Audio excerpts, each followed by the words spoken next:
Hello, hello. I am letting you soak in the beauty of these flowers as we wait for some friends to join me and before we get into the business of the day. I I treated myself to some a bouquet of flowers the other day, and I thought these were so intriguing. Do you see how each little petal is actually like a little funnel? It is quite amazing.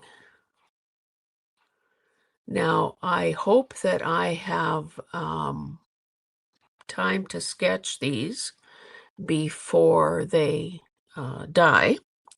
I have a smaller bunch here because sometimes with mums, you want to cut the little guys off, the buds and so on.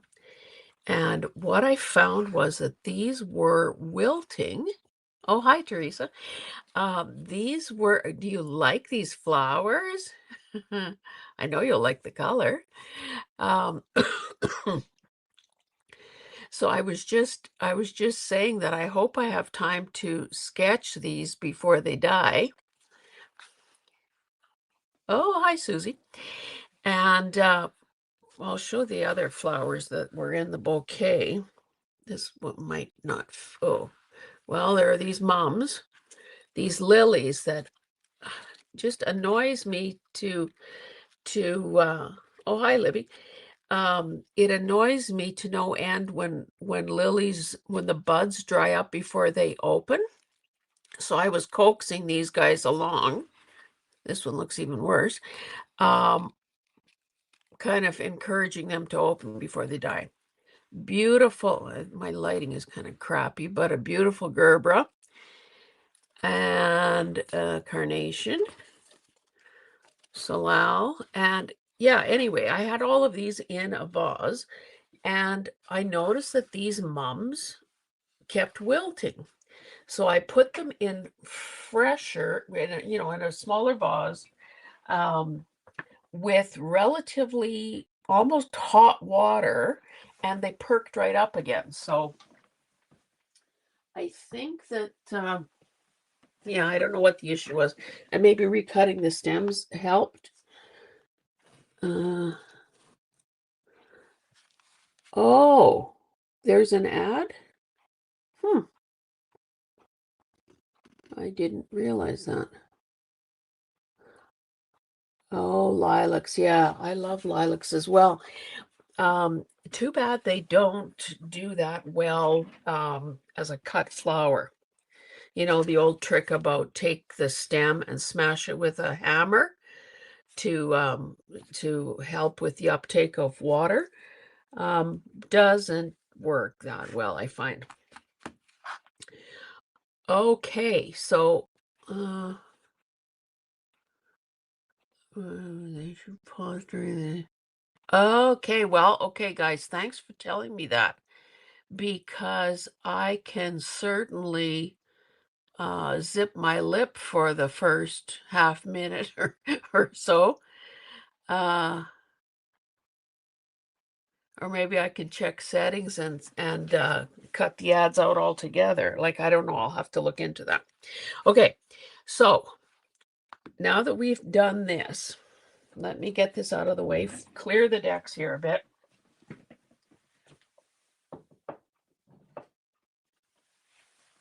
You know, I was thinking about um let me put this mouse away. Oh, hi, Jonna. It's the one you can skip after counting to 5 usually. Okay. Okay, so I was thinking about you guys during the week, and I don't know, maybe this is goofy, but I started to think that this is almost like a meeting that we have every Tuesday morning. And I also thought that it felt a little bit like you're a focus group because I would say to myself, oh, I have to remember to tell the girls. Oh, I have to ask the girls about this. I have to show this to the girls. Um, so, let's call this meeting to order. I do have some stuff to show you and tell you before we get into the the hard part, the challenging part of today's live. I'm kind of don't spill anything juicy right away. Okay, good advice. Um, just just because I'm curious, have any of you ever been part of a focus group for any reason, any business, any, thing that might have been happening in your community or whatever? It's when an entity, a business or government or someone like that pulls together a group of people, presumably both perhaps fans and critics of whatever the thing is, to offer some to offer some feedback.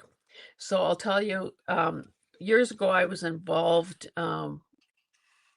Well, this was before I became a board member, but anyway, the local credit union was thinking about changing its name. So you kind of, as an entity, they wanted to know whether or not, how the name would land. Um, would people like it? Oh, Teresa, good, a TV show. Anyway, so a bunch of us were in this room, and of course, someone did a staff member or something did a presentation, and they had some pointed questions, and we were all to give our response to them. And I liked the process so much because if you've picked the people correctly, you will get um, a range. Bleh, trying to spit it out. You'll get a range of different opinions. So at the time, my mom and I still had our bricks and mortar craft and flower shop. So I thought, hey, I would like to organize a focus group. So we invited people that were, dedicated customers and others who were less so. And I think we fed them too, if I'm not mistaken. And I had a series of questions to put to them. Well, it damn near, small town, about 400 people. So you kind of you either know the people or you're related to the people. Um, but it damn near turned into a love-in. No, we couldn't get anyone to say anything negative, to offer any um how about if you did this or whatever. So it was a bit of a flop, to be honest. But anyway, I feel like you guys are a focus group. It was a long, convoluted way to get there. Okay, I want to show you some stuff. Um, I think it's better, well, or you tell me, is it better if I tell you in the title of the thumbnail what is upcoming? Like today's is painting RX. So in other words, fixing an ugly painting. Last week it was carving stamps. So does that help, or would you show up even if you didn't know what I was going to do? You'll keep it real. Okay, good. Um, because what I would like to do, and it's probably no secret to some of you that I'm really loving Gwen and Tony's paint with paper collage or collage hashtag. So those are the two I've done so far, and I want to do another one. Oh, Teresa likes to be surprised. Oh, well, sorry. In this case, you won't be. What I want to do next week is another one of these, and I'll show you my reference photo, and I'll show you that I've already assembled some scraps. So I want to use this. I've marked out my area in the sketch in the mixed media book, and I want to use this as my reference. So it's going to be, I would say pretty easy.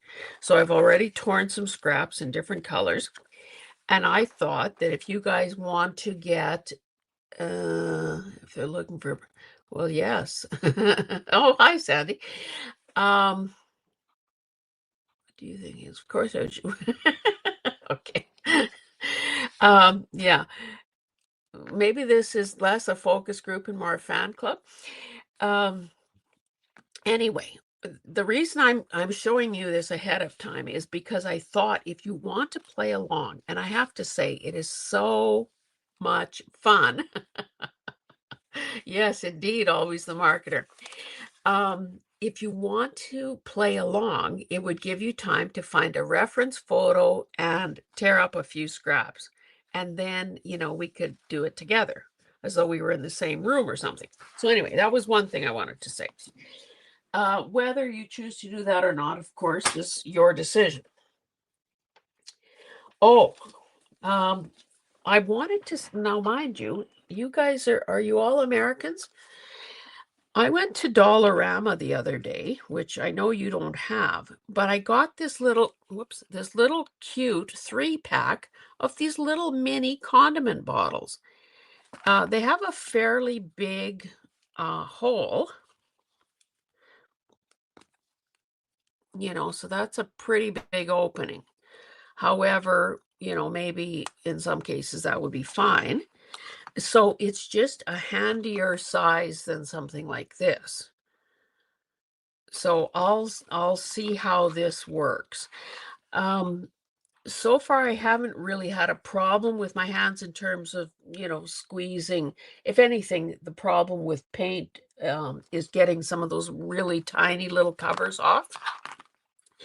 But not so much with the squeezing of bottles. But I think as hands get, arthritic and as we get weaker, this might be the answer. So I wanted you to be aware of these, and maybe your dollar store will have them as well. Okay, so that's the other thing. This is like you tell the girls, it has nothing to do with art. Are you old enough to remember back in the day when color draping was a thing? I think it might have been the 80s. And so you'd go to a place. I think it was a beauty school that I went to, and the whoever was doing it had all these different fabrics, and they would literally drape it around your neck to see what it did with your skin color. So it turns out, and I was always a brunette, um, it turns out that I'm a winter. So it is not surprising to some of you who maybe have gone through the process. This was what I got as a takeaway. The idea was that we keep it in our purse and take this thing with us when we're shopping. So you can see, and maybe this explains also why I love deep saturated colors. So this is what a winter skin tone should be wearing. Now those yellows don't turn me on, but anyway, they're in here. And I'm thinking, I've had this for 35 years or so, 40 years. Maybe I need to do something with this or not. But you can see that I tend to prefer to be over here. So again, curious, did any of you go through that when it was the hot? Oh, hi. Hi, Juju. How's your project at work going? Are things settling down there a bit? I know you had something big going on that was going to occupy you for a long time. Anyway, this is what I just wanted you to show you this because I just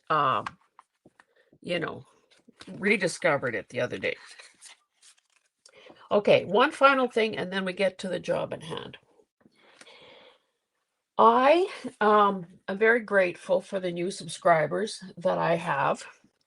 And somehow 1,500 came and went, and I didn't do anything. Oh, as a blonde, yeah. Still cray cray. Um, well, I'm sure that you're laughing your way through whatever it is that's, or well, maybe not, maybe you can't laugh at work, but, to keep yourself sane. I'm sure you have coping mechanisms.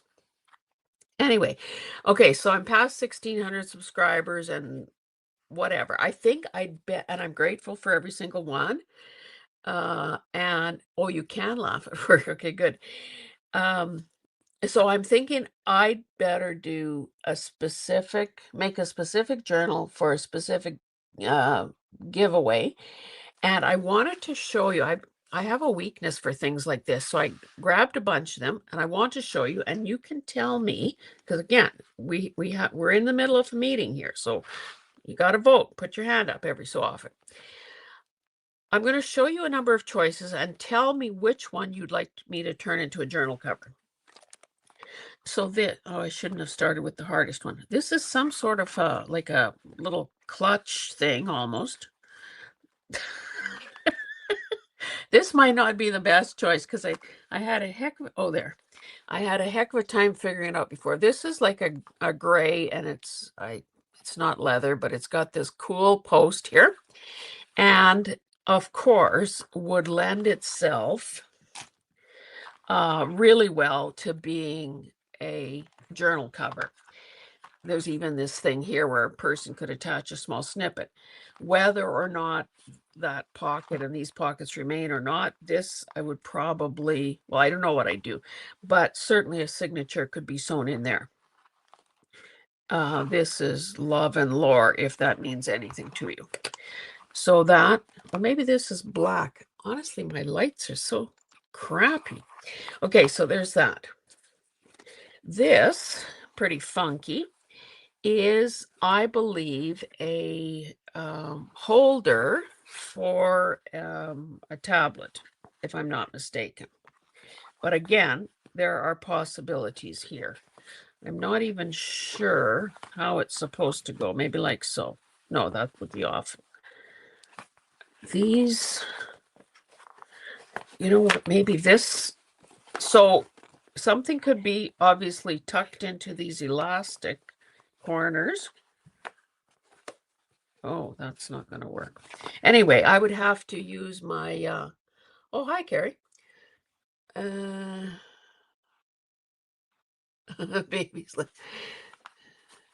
okay. Oh, so Teresa, my sister did that with me. Geez, my light. She was in cosmetology school. Oh, and you were her guinea pig. Oh, cool colors.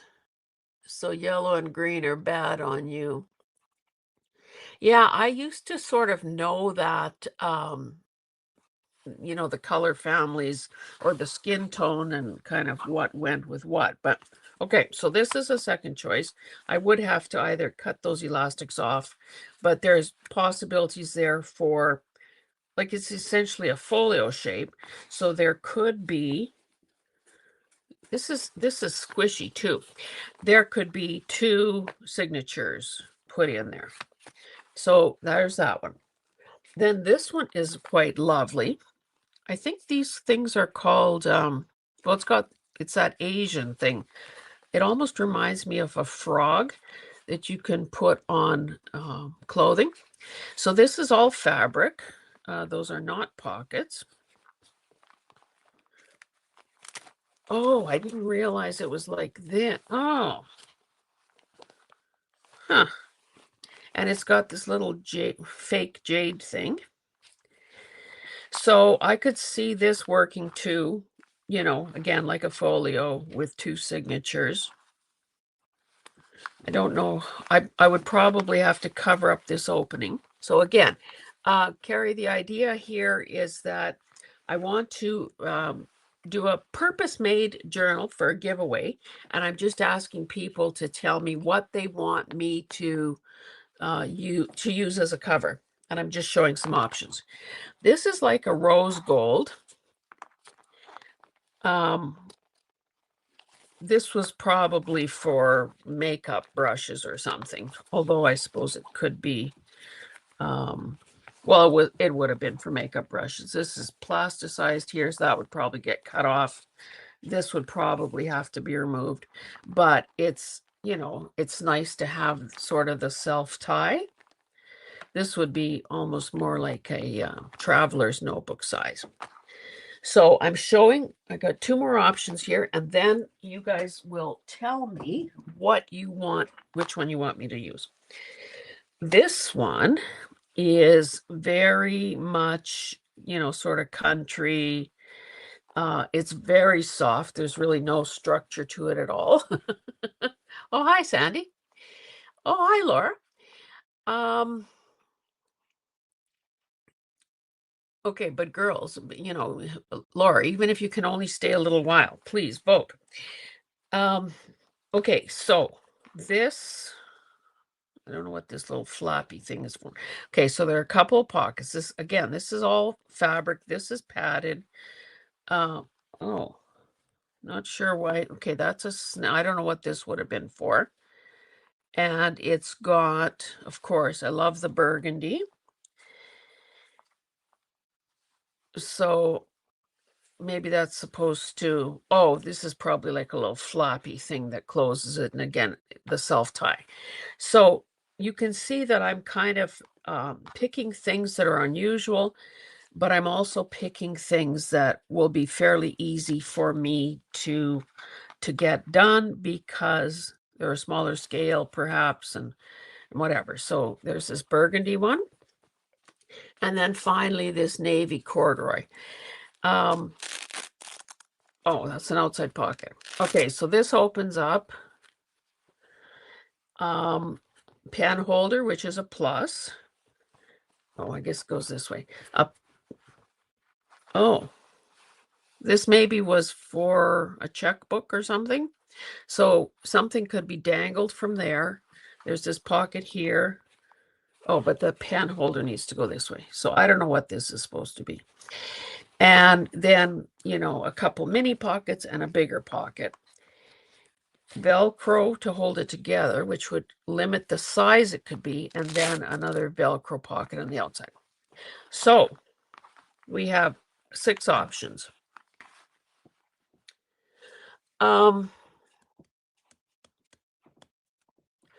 Tell me in the chat which of these things you would like to see turned into a giveaway journal cover. Well, I mean, it would be a journal, but this is choosing the cover.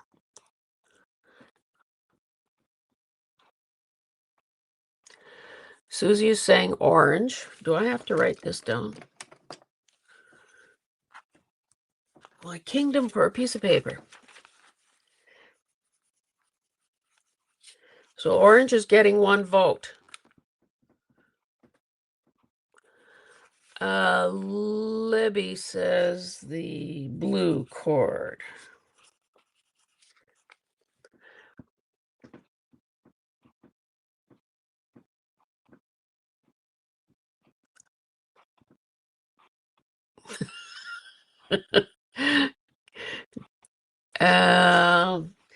Carrie says this one. I don't know if it's black or maybe it is black. I think it's like a charcoal gray. Sandy is saying the same. Teresa is saying, the Asian is your first choice. And the blue and the cord is a second choice. And Laura is saying the this one is like a dark gray, like a charcoal gray, I would say. You guys, are you choosing this one just because it was like an IQ test for me to see if I could even open it? It is pretty nice. So far, now I don't know, we got 12 people, 14 people watching, and this is only 1, 2, 3, 4, 5. Only 6 people have voted.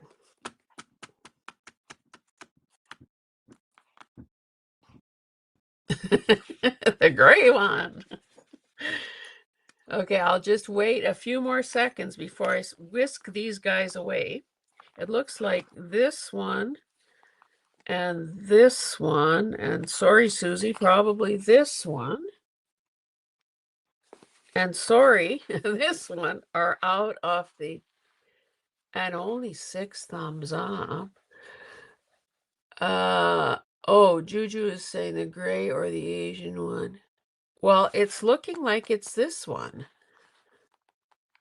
Yeah, so Teresa is, of course, my head researcher. Boo. Head researcher and,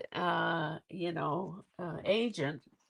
And she's saying only 6 thumbs up. So, okay, guys, it looks like the people have spoken, and it'll be this one.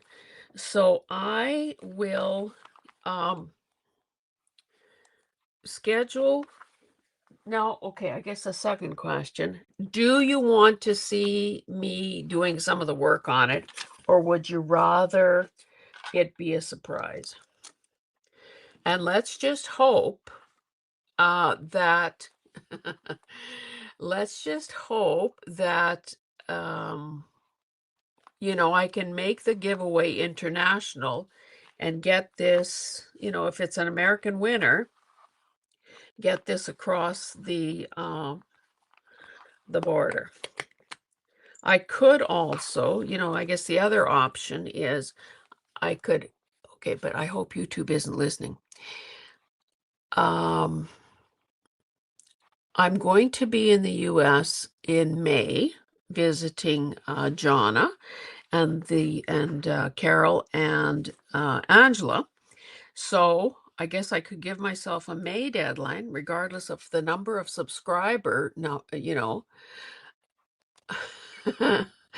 um, uh, regardless of what the subscriber number is, and take this with me and mail it from the US if it's a US winner. Okay, so most of you, it seems, are saying, oh, well, okay. I was going to I was going to say that most of you are saying, oh, Carrie is saying a surprise and a flip through of the finished journal. Some of you are saying that you want to see the the work. And just as a trivia thing, Susie loves orange in anything except a car. Okay, good to know. I love orange too. Okay, so this is the plan. Or this is the choice. So finally, let's get to work here.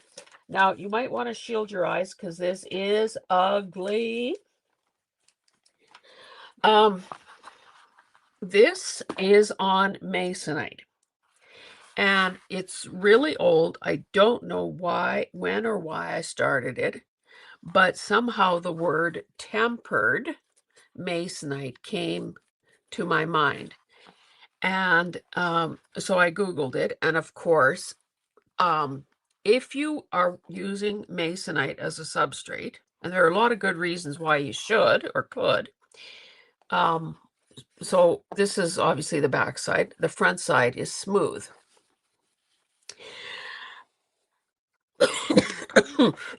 It's rigid. It's cheaper than some other substrates. Now, when I Googled it this morning to refresh my memory, it said that tempered Masonite really is kind of intended for art purposes, and it has no oil or resin or anything in it. And so then I Googled Home Depot and untempered Masonite, because Masonite is like plywood. It would come in big 4x8 sheets, 4-foot by 8-foot sheets, because it's sort of a construction material. Anyway, the search engine, I think, was confused. At first, it was showing me Masonite doors. So I'm not sure in today's world where a person would find untempered masonite. And maybe there are also products like the GAC that I asked Kit Bell about in last week's Heart to Heart. This could probably also seal, if this were tempered masonite, it could probably seal, so a product like that could probably seal it, keep stuff from coming through. Anyway, based on the texture, I believe, and some of these little frilly things here, that that is tissue paper that I attached. Now, why on God's green earth I picked colors like this is beyond me. And I can't tell. Obviously, there was some dripping going on. And I can't be sure if I dropped the paint at across the top and it dripped down. I think that's what happened, because it seems to me like for a minute there I was thinking, oh, you know what? Just had a thought. I've been all week, as I've been thinking about this, I had it this way because I thought this looks like a stand of trees. The leaf canopy here, and these would be the trunks, and this would be shrubbery and undergrowth. And that's the way I was looking at it. But when I turned it over just now, I mean, this could work too. But I also know that the first thing I think I like it better this one.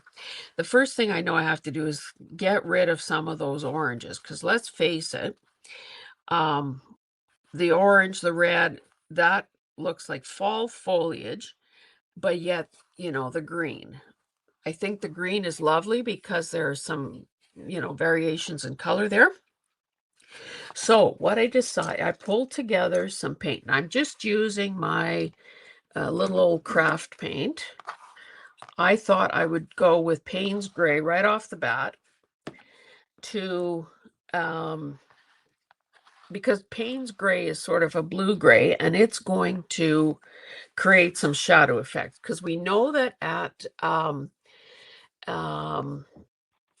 at this level things are going to be darker because they're in shade. They're shaded by the trees. There might be flecks of light showing through, but it's going to be darker down here than elsewhere. So I thought that if I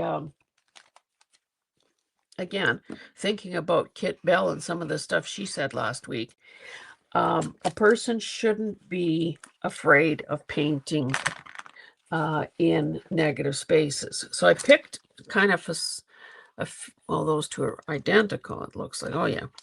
I picked a few different bristle brushes, thinking that, maybe this little square one would give me kind of a cleaner line, maybe than the round ones, but that I should try to maintain the trunk-like shapes, and just kind of carefully introduce what will become kind of a shadow color.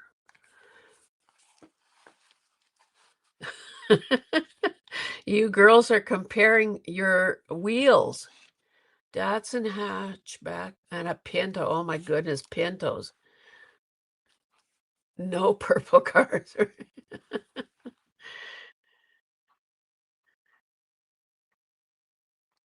Sold it for more than you bought it for.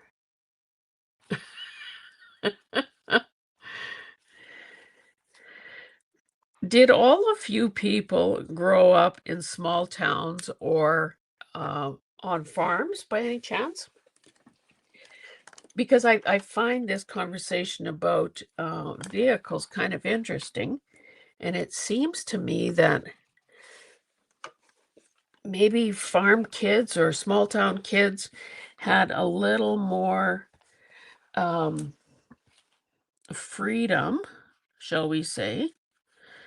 Maybe I should just do it. Yeah, let's do it like this. More dabbing. And no, I didn't dilute it. My brush was just a bit wet. So Again, that just shows you the lack of pigment in a craft store paint. And again, in one of the art classes that I took years ago, and I've said this before, so it will sound familiar to uh, stick shift. Ooh. It will sound familiar to some of you. If you're painting trees or foliage or anything like that, you don't want it to be like those lollipop trees that kids in grade 1 do. You want there to be enough openness, enough airiness so that a bird could fly through. Because that's how trees are. Most trees are in real life. So you want to, again, to keep it. You don't have to paint every single leaf on a tree. That's what I'm trying to say.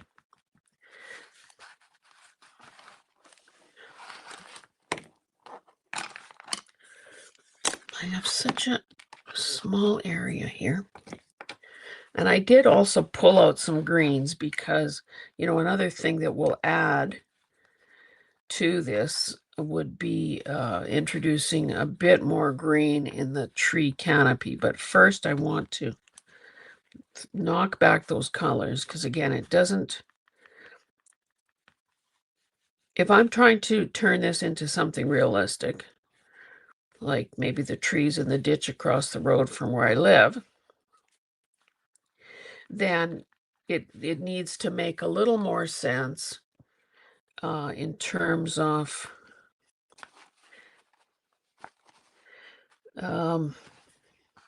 like what season is this? Is it bright green or is it fall? I mean, is it summer or is it fall? I think the other thing that I would offer as a pointer is that, and this ties in with the whole idea of keeping things nice and airy, is to use the biggest brush that you think you can get away with. Because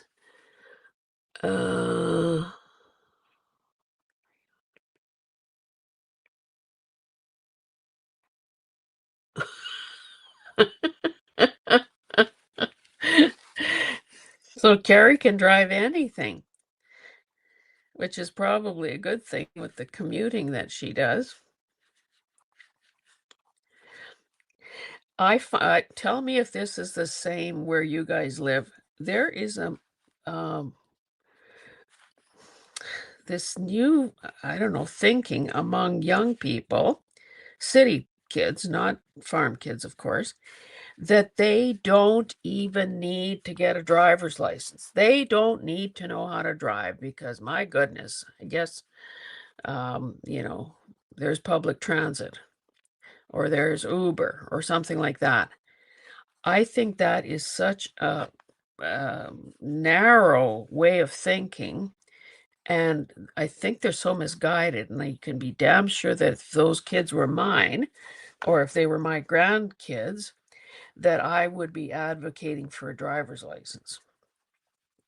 It is a skill set that a person needs. It improves your chances of getting a job. It gives you an edge over somebody else. Like if you were an employer and you had two equally talented or equally qualified candidates and only one of them had a driver's, if the only differentiation was the ability to drive, would you not hire the person who can drive? And of course, if you're a farmer, out of necessity, if you're a farm family, out of necessity, you teach your kids to drive long before it's legal, because maybe you need to move a piece of equipment from one end of the field to the other. So let this pipsqueak of a kid, drive this old beater truck across the road or across the field under supervision. They'd first get some lessons, of course. I better not overdo these shadows.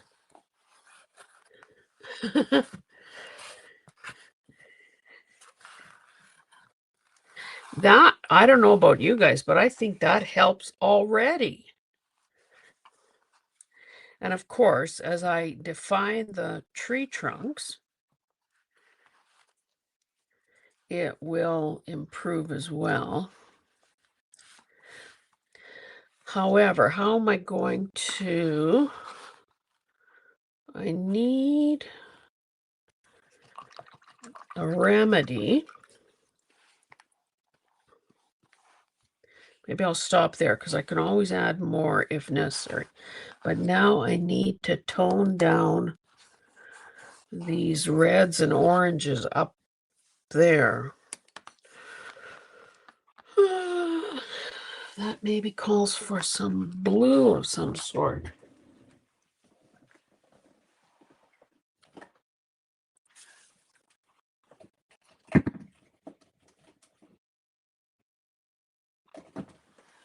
Maybe this.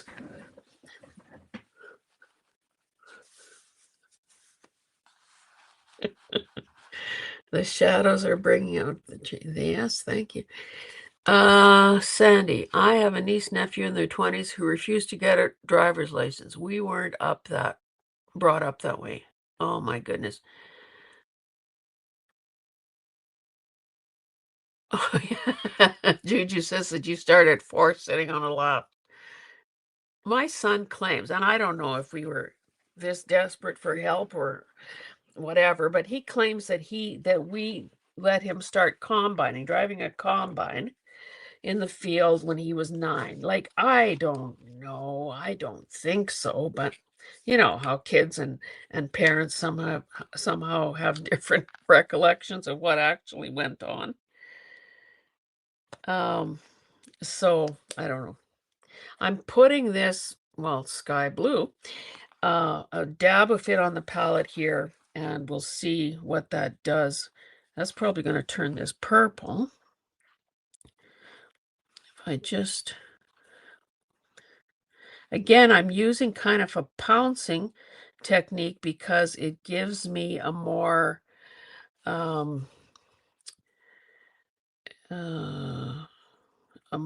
textured, I don't know, can you see that? Now, the tissue is helping add some texture, but it's also, it's not a hard line, so that if this ends up being a branch here, we know that the edge of branches or whatever are not, they're not smooth. They tend to have movement. And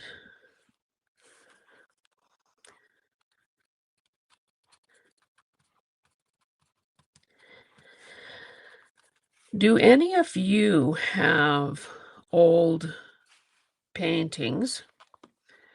Well, I'll say paintings, but let's maybe expand that to projects. Do you have old projects that you gave up on back in the day that are maybe still lurking around in a closet or a cupboard,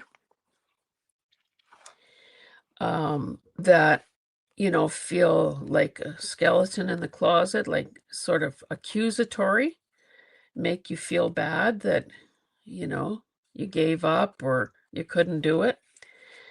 Because certainly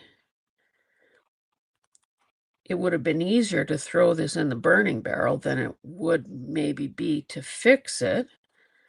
But there's no personal growth or no growth as an artist if you do that. So that's why I'm doing it with you. Okay, what's happening in the chat? Three-wheelers and dune buggies at 7. So, Carrie, did you grow up in a small town or on an acreage or something where 8. uh, One of them, Mama don't know. Don't hurt us. Yeah, honestly. Um, yeah, I just don't I really cannot get my head around kids who are not fascinated. Like, 'cause it was a rite of passage to get a learner's permit and then a driver's license. And because I'm a March baby, I was always one of the oldest kids in class. So of course I could get my driver's license before those September kids could, or December kids could. And it was like, well, like I say, a rite of passage. It meant freedom, independence. Um, I did some dumb driving when I was young.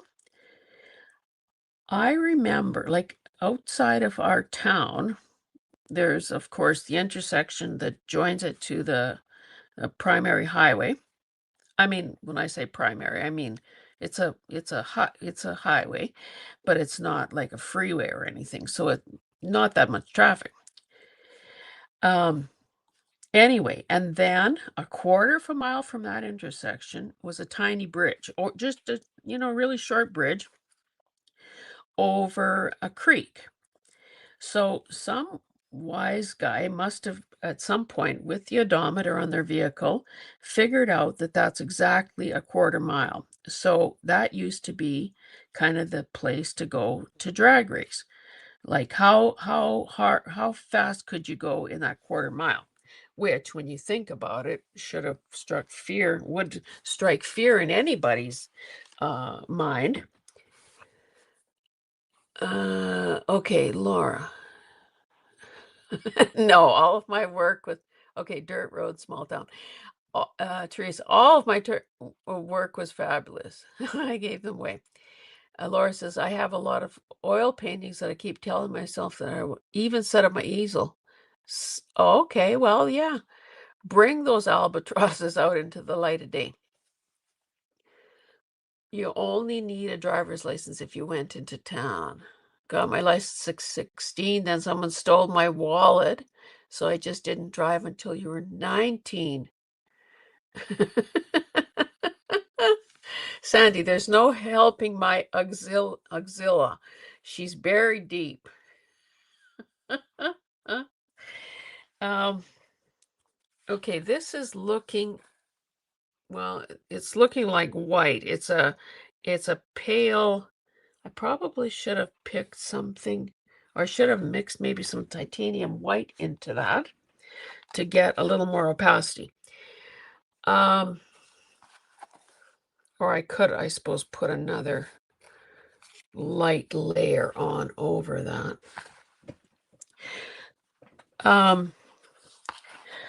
Yeah, so I remember drag racing that quarter mile, like, and I was one of the good kids. I was always, kind of, I'm a firstborn, so I'm a people pleaser. I'm, you know, people pleaser, a rule follower. And yet somehow I did dumb things like that. I often marvel that any of us survived our childhoods.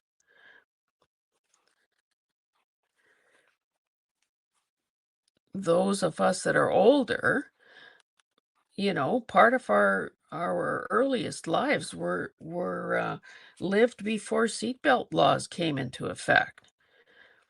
So you could, that's probably a bit thick there. So, it's,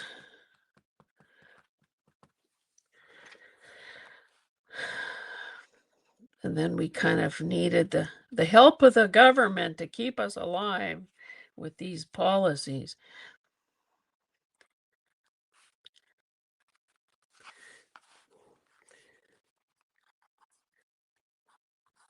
Yeah, so I got so in Alberta you had to do a written test.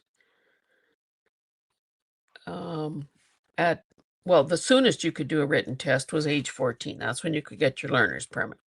And then when you turn 16, you could do the practical, the driving test to get your license. So, of course, that was the longest 2 years of your life waiting for that to happen. So, no problem passing the written exam. And, at that time, we would have been living in town. And again, oldest of 3 girls. I honestly don't remember how much driving I ever did with the learner's permit, but, I guess enough. I do remember, where you're getting ready to do your driving test, and, I guess my dad's setting up 2 45-gallon drums. I think that's what he used, kind of to mimic, where you would have to parallel park, like, park between these 2 barrels without hitting them or whatever. Parallel parking was always a bit of a thing. Then I was cocky. Small town, again, small town. The driver examiner would come into town every so often. So you booked your appointment and, of course, showed up with a vehicle that you were familiar with. And then, they would put you through the paces.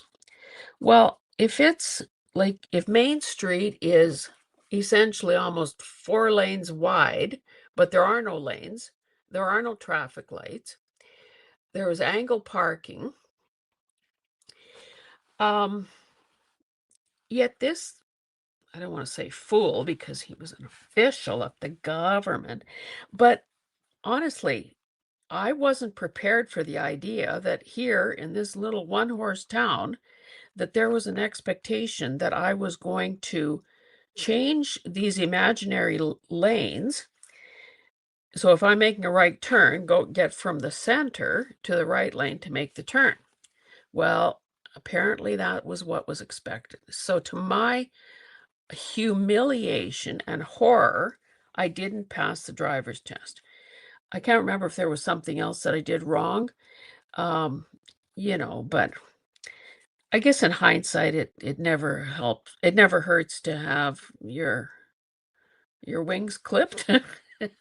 Is that the is that the expression? So of course, had to repeat it, and maybe the guy came to town once a month or something, so a lot of time to stew in your own juices and be kind of good and mad about it. Okay, let's see what's happening. I need to go back.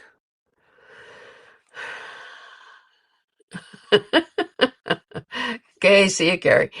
Where was I going to go in a small town anyway? Nearest town was Denver or Longmont. Okay, I know Longmont, just from having there are some, well, even now there are some side roads there. When Greg and Carrie were living in Erie, Colorado, we were surprised at some of the zoning, because you could end up with a church, a pasture with cows, some industry, and some residential, all within the same mile. So I don't know. Looking a lot better cooling that down.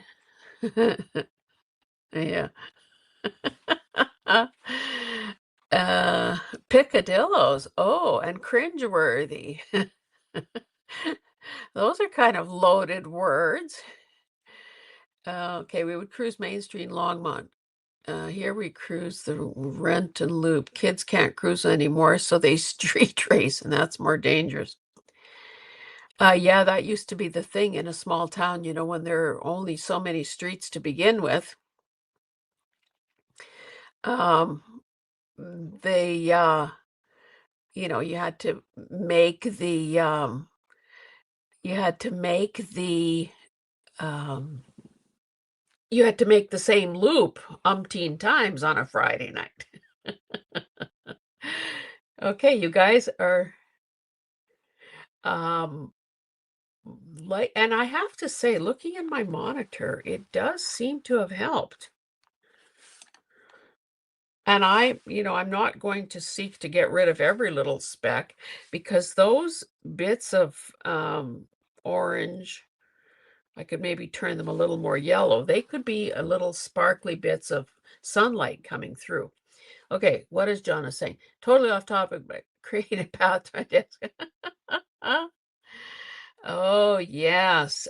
Jonna, um, I've been thinking of some of you will know that she hurt herself.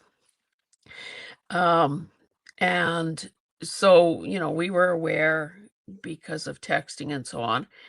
And of course, praying for her that it would be, not as bad as was feared and all that jazz. So she's been on my mind quite a bit yesterday, or I mean, for days since this happened. And the other day, I think it was Sunday, I just gave her a call and we chatted for just an hour. So yeah, she was doing stuff. She was, um, well, she had total chaos apparently, as she was getting ready to move some things out of the house altogether, rearrange things at home. I think she's maybe going up. Jonna, please don't go overboard just because you have some house guests coming in May. Um, anyway, long story short, she had um, a, a fall, and unfortunately, it happened when all the so many of the passageways in her house were stacked up with boxes and so on. So it's almost like deja vu all over again. When I hear what she's going through, it reminds me of my soon to be son in law who tore his Achilles tendon in November and has had to do the ice, elevation, boot, crutches, um, knee scooter, um, icing, elevation, pain management. What else? Oh, well, he still has the cane, is in therapy now, physiotherapy. Um, but yeah, it was like, oh my goodness, we've just been through this with somebody, and I know how difficult it was for him. So, Jonna, of course, has to stay off her feet and whatever, and get around with that boot. I suggested maybe she could spend her time fussy cutting, but apparently she didn't like that suggestion.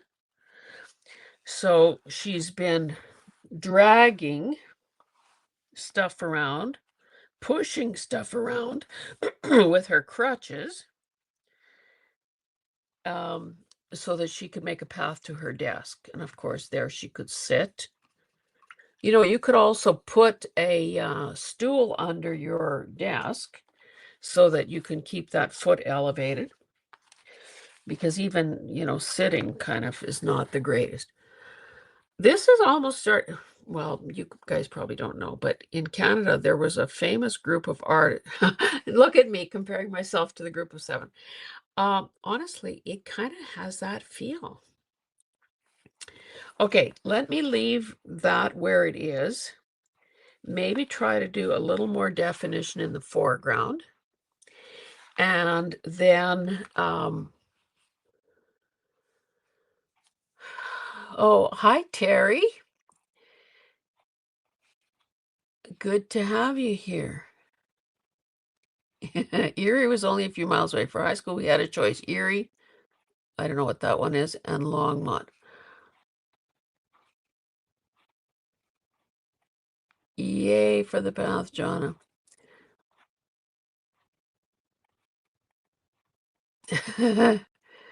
Yeah.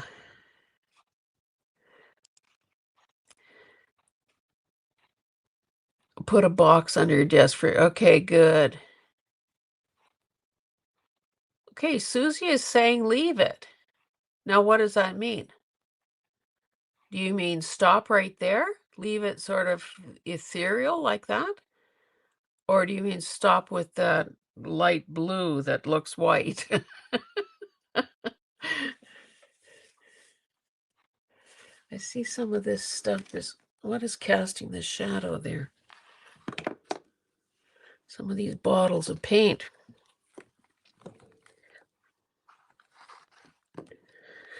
Anyway, Jonna will be back in high heels and doing the two-step by the time we get there in May, right? Right. Oh, Susie is saying stop altogether. Okay, people, you need to tell me. Do you agree? If that is the Kathy. Kathy, are you new? Kathy, I think you're new here, aren't you?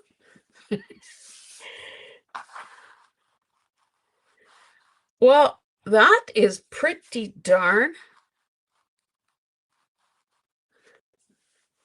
It does have a, and I can't believe it. You guys, you're letting me off the hook so easily. And this line here, which is a crease in the tissue, it almost looks like a fallen tree. And I guess that's the thing about, okay, so, oh, I met you when you had Carol live. Okay. Focal point? Um, welcome back, Kathy. Focal point.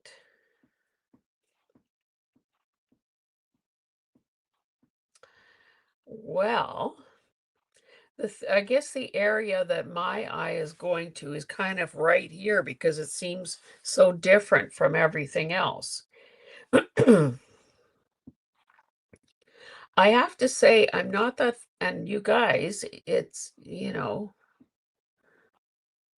I don't really like those green tree trunks. Don't you think I need to make a few of them a little bit thicker?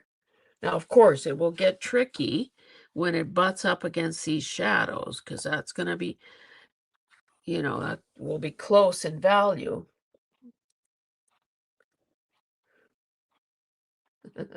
Yeah, it looks like a path.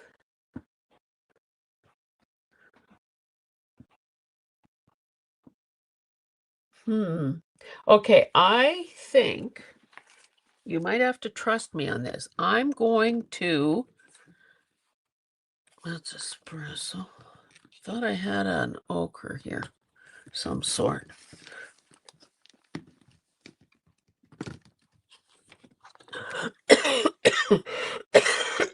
Oh, raw umber. I'm going to do something to give those trunks a little more definition. See, Teresa, great minds think alike. And this may not be the right color, but this obviously needs some serious shaking. It's just a binder that came out of there.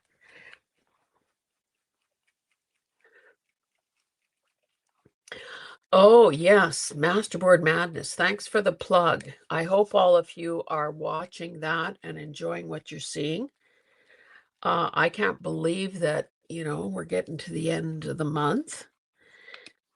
And there have been, I don't know, unless I've totally forgotten everything since last year, it seems to me that everybody really amped up their game this year. That's still not good. I think I should try a round brush.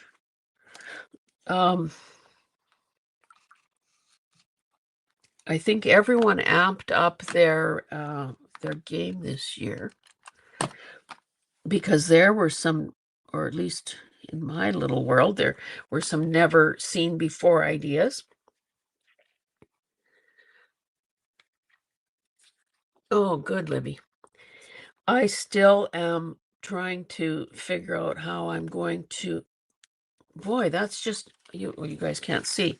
First of all, it came up with a puddle of kind of oily looking stuff. Now I've got bubbles. Maybe I should get some real paint. But of course, I'm not going to. I'm going to see what this does.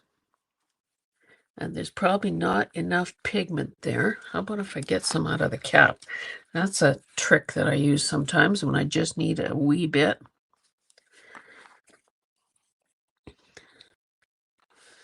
This brush might be too big. Maybe that's a better size. Yes. Okay, so I said that, and again, I'm out to at a disadvantage in that I still don't know what I can really ship to the US without triggering some sort of an issue. So,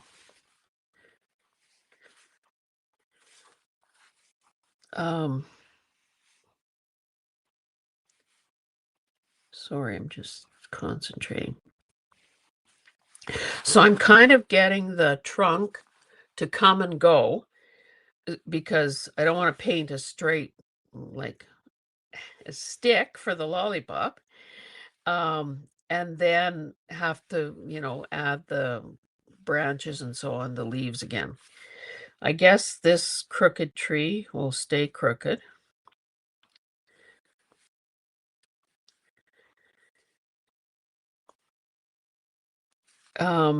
Yeah, not enough pigment to really make a difference here.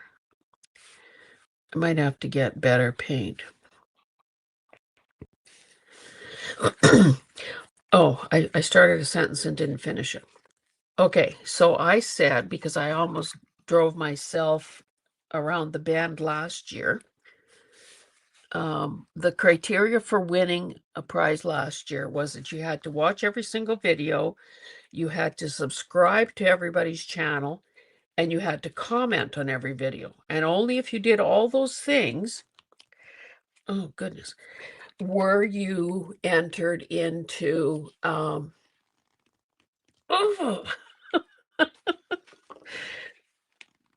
I can't open it. Oh, that's true. I like those stripy ones too.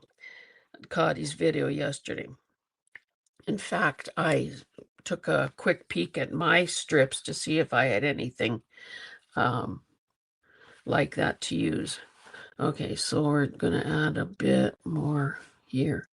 And I better, oh dear, I better decide, because it looks lighter here, we're going to pretend that's the sun. So I better have my shadowy side on the, so this is not good here, but it's not entirely dry, so I can add a bit more. Anyway, I started and didn't finish the sentence. Okay, so I knew I didn't want to put myself or all the contributors, all the artists through that either, because they all had to go over their comments and send me a list of names. And only if those names,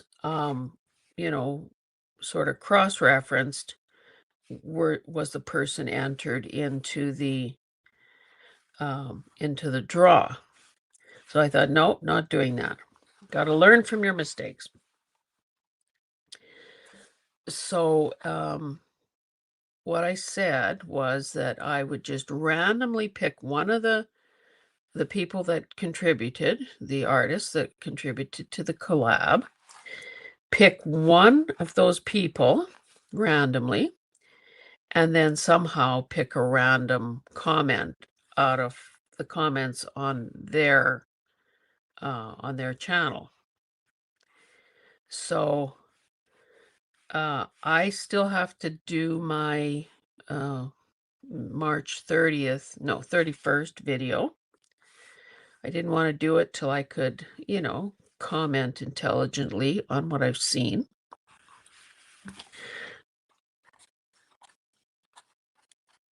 And we better not have this. If there's underbrush and growth there, then we can't see the base of the trunk.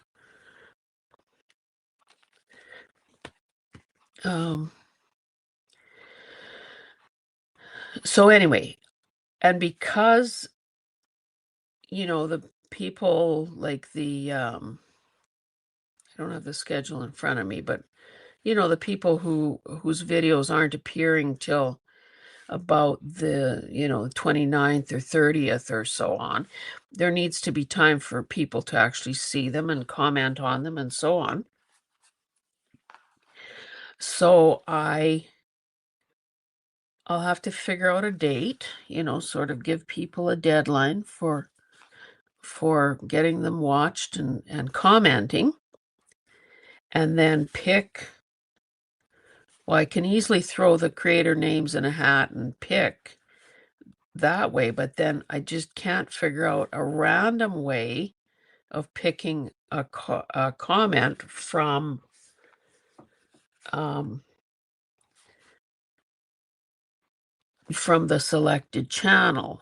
So if anybody has a brainwave about that,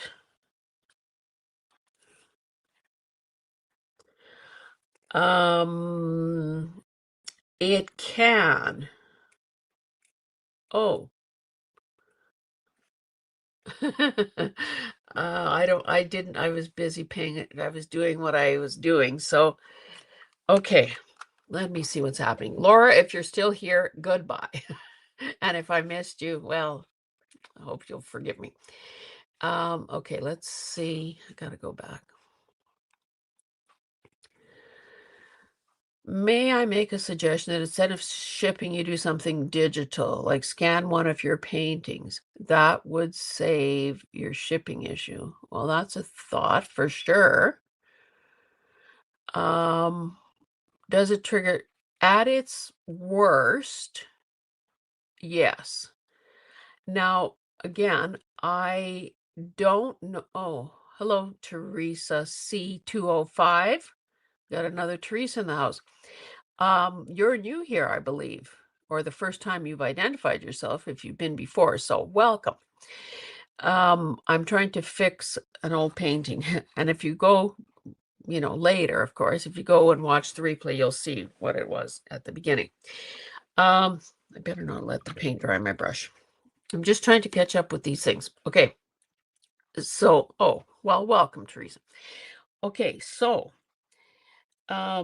at their worst, yes, even sending someone a gift could trigger tariffs at the recipient end. So wouldn't cost me anything I wouldn't be the one paying the tariffs. The recipient of the gift would, which is, stupid in itself.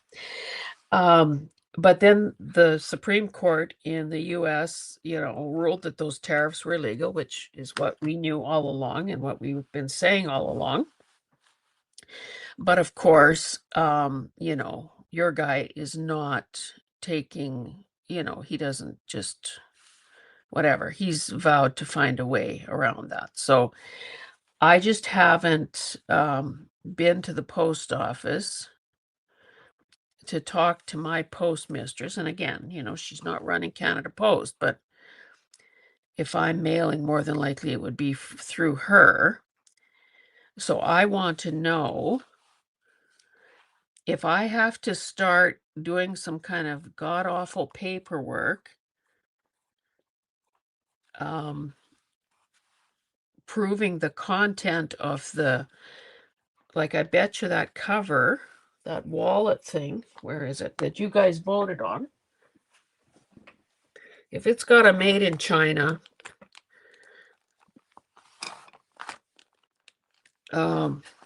tag,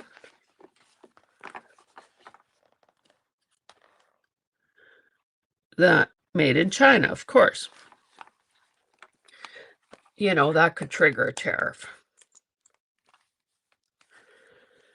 Mind you, this was going to be a subscription giveaway thing, not the Masterboard Madness thing. But, 6 of one, half a dozen of the other. So, again, and I don't know, now that ICE is at the airports too, how closely is luggage going to be checked at the security at the point of entry? Because yes, I can pack my suitcase with stuff, and I will be, because some of the supplies are going to stay at John's till October. I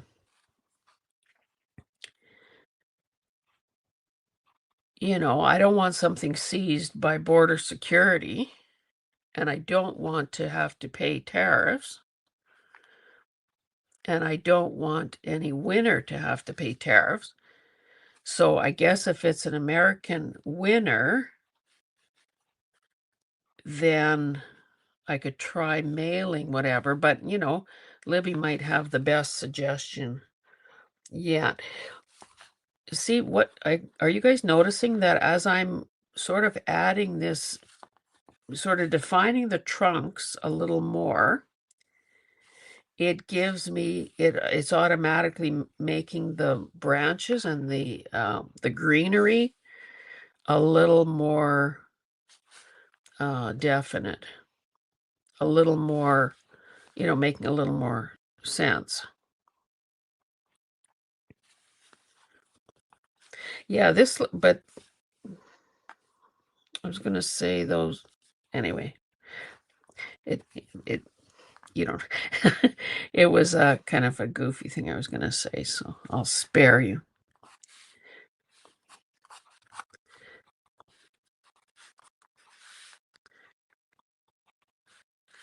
I'm also assuming that the shadow under a clump or a branch of leaves is going to be darker. So for instance, darker here, here, here, here, than it might be elsewhere on the trunk. That branch or whatever, or those leaves are creating an additional shadow. This is really green here.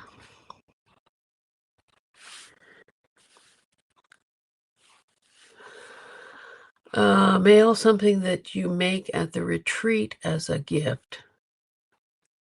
Have you in your ear? Like a worm?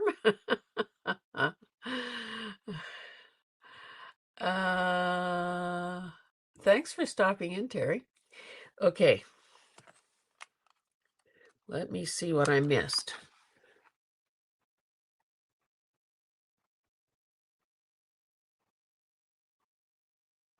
Another Teresa without an H. Okay, you guys are just all getting to know each other. Yes, ma'am, no H. Yeah, that is crazy. My husband, Chris, this is Teresa DeFredo talking. My cousin, Chris, no H either. We like to say, get the H out of here. Mail something you make at the retreat. That's a good idea. Defining the tree's definitely a winner. Okay. Well, thank you for that vote of confidence. Yeah, okay. So I'll try to wait, did Libby or somebody offer an idea about how to pick the comment? Randomly pick a number comment and then just go with that. Yeah, that might be draw a channel, then take comment people in a draw. Okay. Yeah. Good thinking. Put it to the people at the meeting, because this is now a meeting.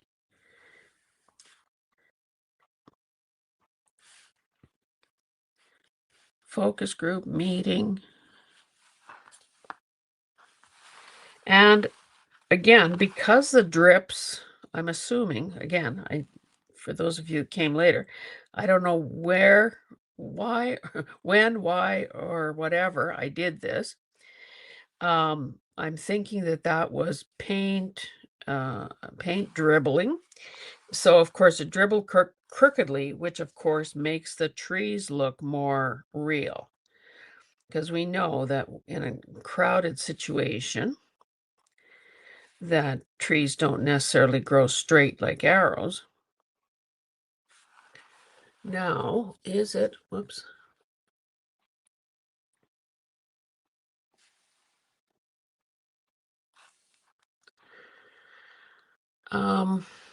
So what if you are doing some true critique here, which is how we should be training our eyes,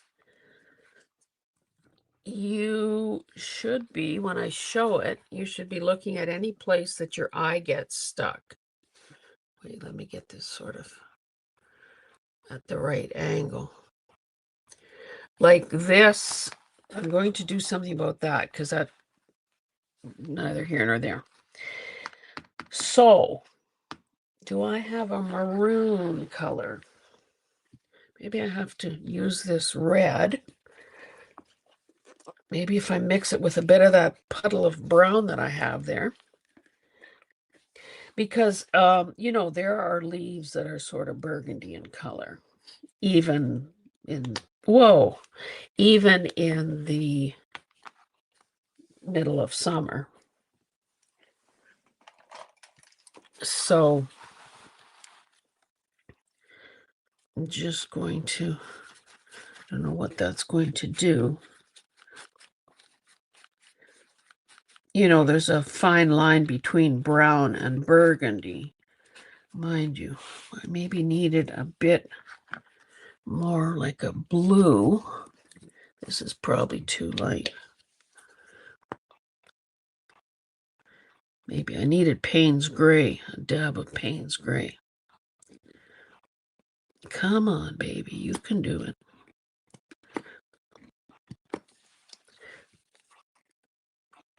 Oh, for heaven's sake.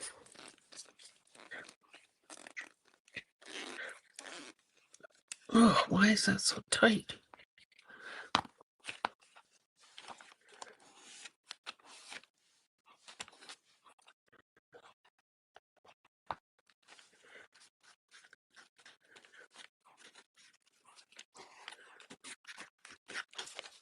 I don't know, can you see what I'm doing there? That's turning it more pink.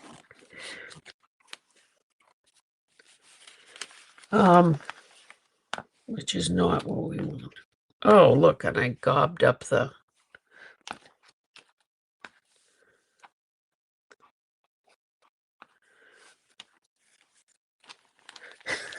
Don't do that. Don't do that at home.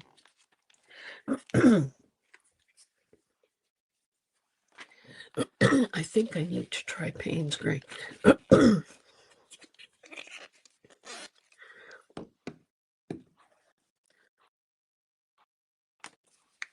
Give a little dab of this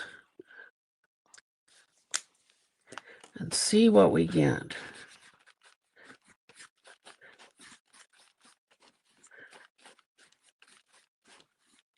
Yeah, that's more like the plummy color I was thinking of. So I'm going to use a dab of that over here and hope that it's different enough that it reads. And again, I don't need to cover it up like I was painting a wall or anything. I just, because those little bits, those tiny little bits of light color are going to act like little sparkles of light.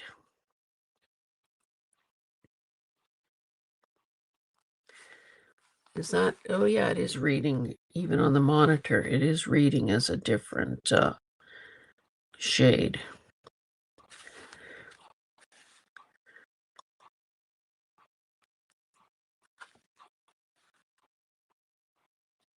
Now I could get a little more defined in places because that's a very light feathery thing that I'm doing there.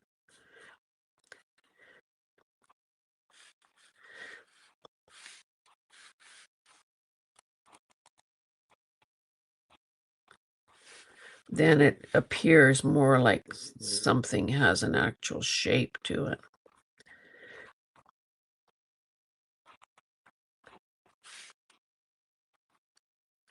Again, it's going to be darker at ground level because the light is not going to get there to the same degree as it would at the top of a tree.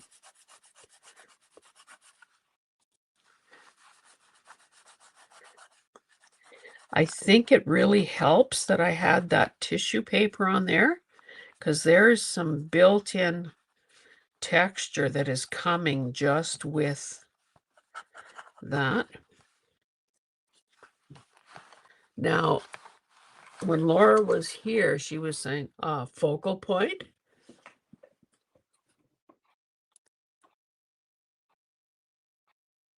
Grandpa's been babysitting, so I guess I should go feed him. Don't forget.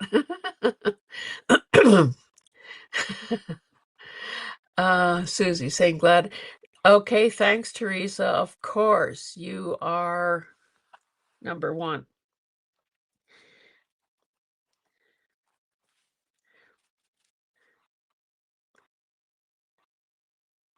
And to make it look real, again, or well, these, I'm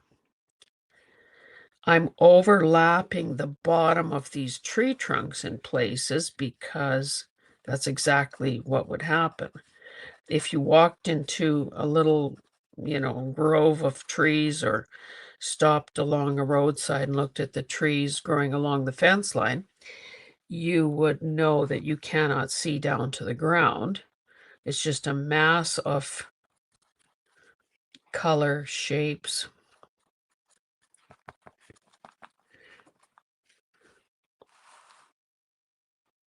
This is still, I don't know why I'm avoiding this area, but now those, because those tree trunks were so very green, and of course, before Teresa left, she put in a reminder about tomorrow's Heart to Heart. It's Bianca from BB's Closet Creations. And after this live is over, I will be starting my research and doing the binge watching that is part of how I prepare. Oh, and you know what? Since you guys are my people, one thing I also have to do is look at, and maybe let me do that right this second, is look at my schedule of Heart to Heart for May, because I think I have some bookings in May already. And I am going to have to, okay, April is filled. Ooh.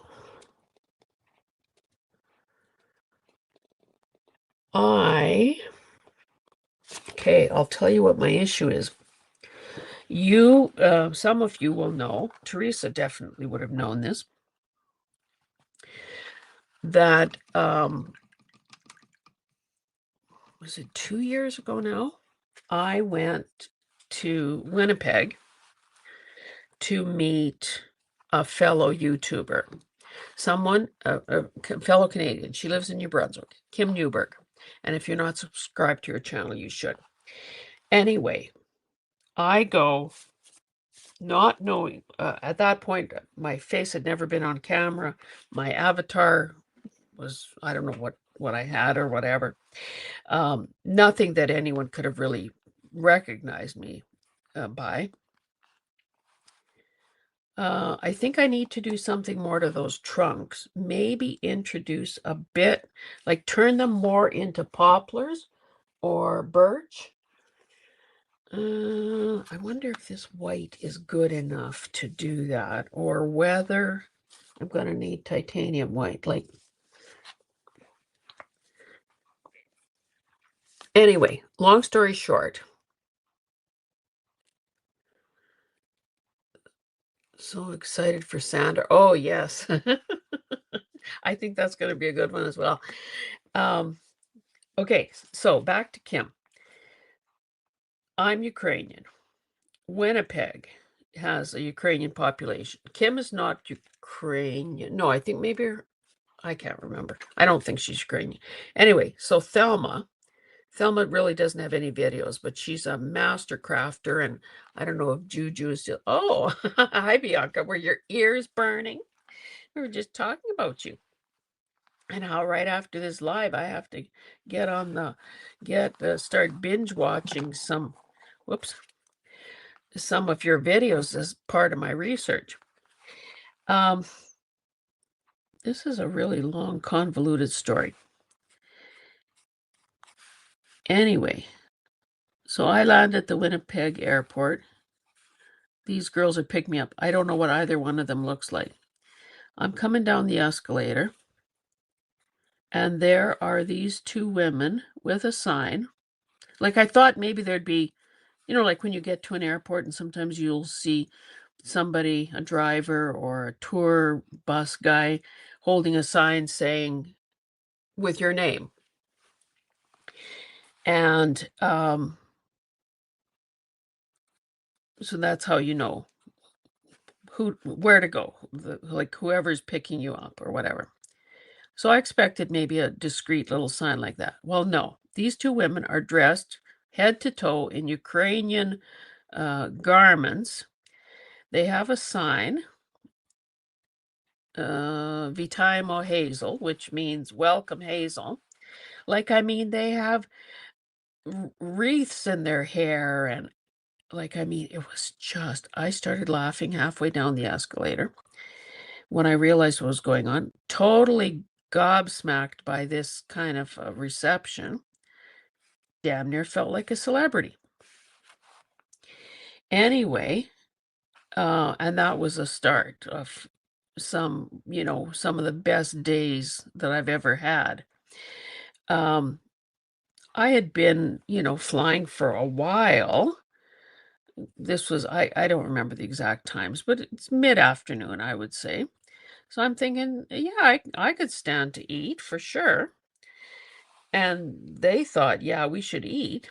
But of course, we don't make a beeline to a restaurant. We make a beeline to some thrift stores. And that's sort of how it went. It was almost like being in army. I've never been in the military. Being like in army barracks where you got to wake up early because there's a day of thrifting and activity before you. I remember putting some pictures on Instagram. It was so ludicrous what those girls loaded me down with, plus what I bought because there was some awesome thrifting. It was like that moment where you see, in the cartoons or whatever, where somebody's sitting on their suitcase to be able to close it. That's kind of how it felt. And as it was, I couldn't bring everything back. But Thelma was coming to Alberta for a wedding a few months later. So she, sort of hand delivered the rest of my stuff. But anyway, long story short, the plan was that at some point I would visit Kim in New Brunswick. She was originally from Winnipeg, and she has relatives there. I think this is making a difference. What's going on in the chat? A reverse aspen tree effect. Yeah, I started watching Darcy's video, but then I had to stop to do this live, so I was midway. But yeah, she showed a lot of options, and yeah, I suppose I see what you mean by reverse. Anyway, long story short, then Kim had some stuff going on in her life. In fact, we were talking about, had some preliminary talks about, um, when, where, what. And then she had to rescind the invitation because there was some serious stuff happening at home. And, health things, not her health, but, the timing was not right. And this obviously was put on hold.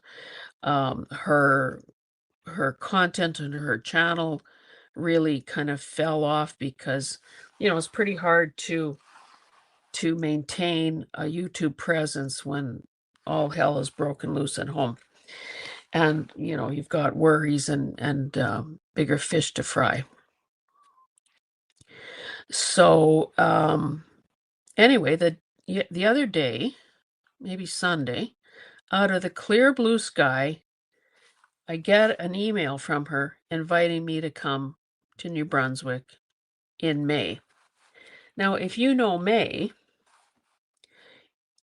that's when Carol and I are going to Jana's, and then we're going to be joined by,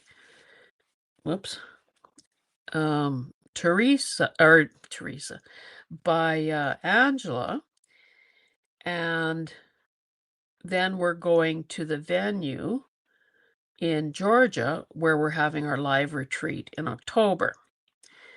So we're doing some, on the ground scouting, checking out the lay of the land and all that kind of jazz. So, oh my goodness, this is so much better.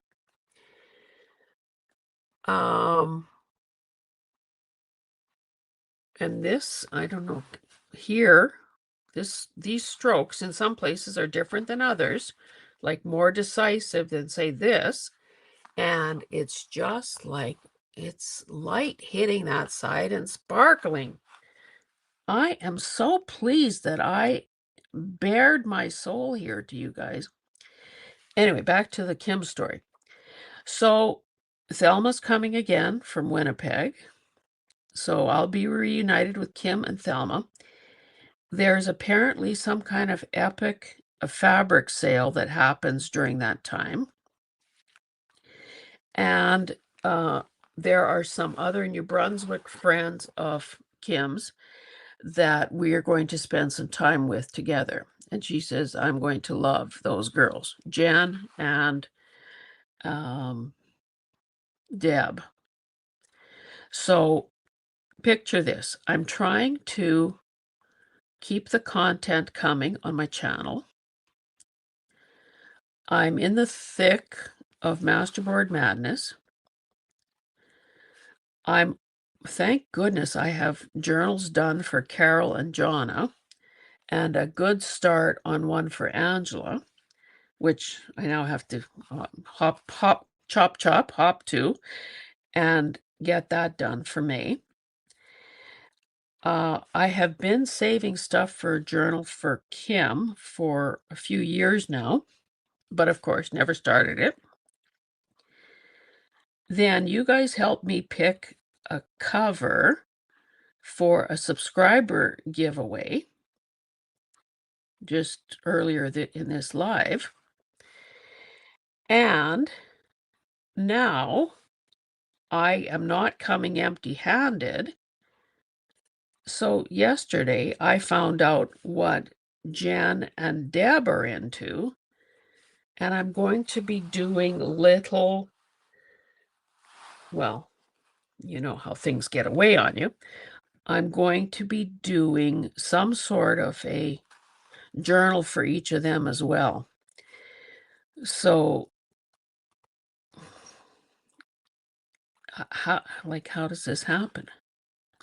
Oh, and part of Kim's invitation was to come on the 13th of May and stay until the 27th.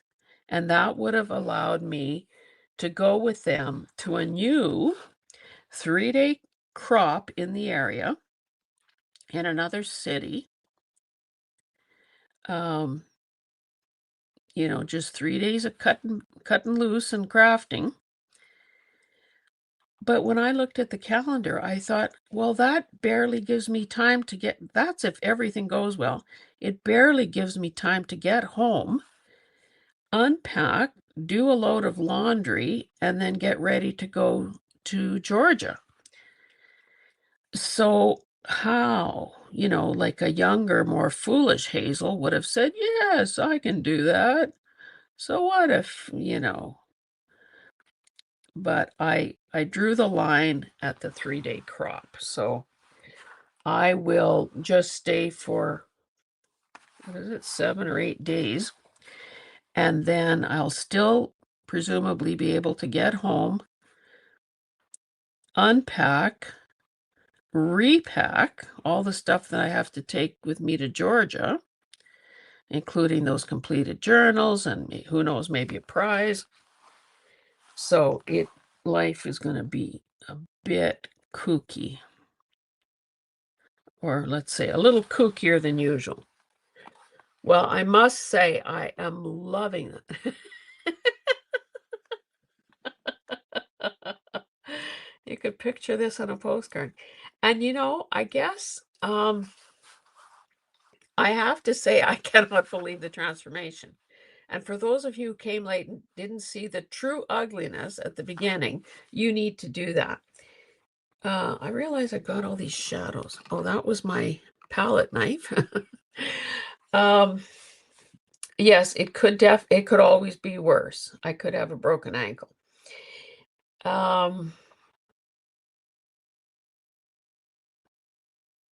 But I did count ahead. It is about 7 weeks. Oh, see, maybe I need to do something on this fallen thing. Or what do you think? Do I or do I? Maybe just an odd little, almost like a dry brush speck here and there.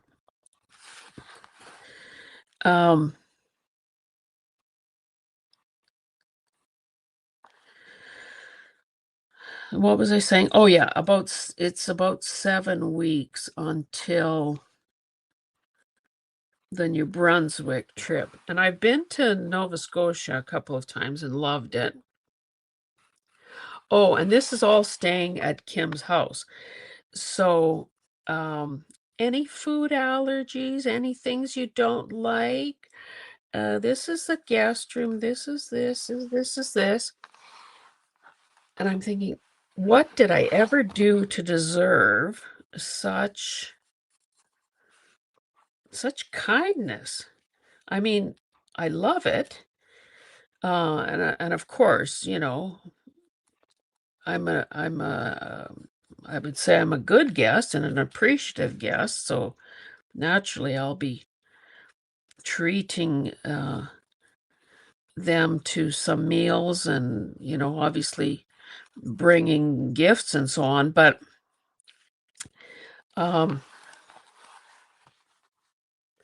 think that helped too. I cannot believe it. Maybe just a hair. It has to be really delicate here because, mind you, this is the foreground. So maybe this is like the grassy part of the ditch. And the reason I keep saying ditch is because there is something like this right across the road from us. That I'm using truly a brush that is totally dried up and I'm getting nothing.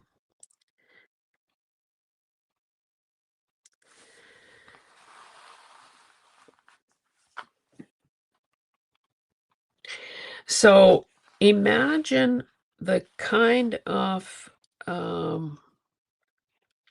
list making or brain power that a person needs to keep all of this straight. Who likes what? Who wants what? What do I have to make? What do I have to pack? That I take oh, Susie. Well, thank you.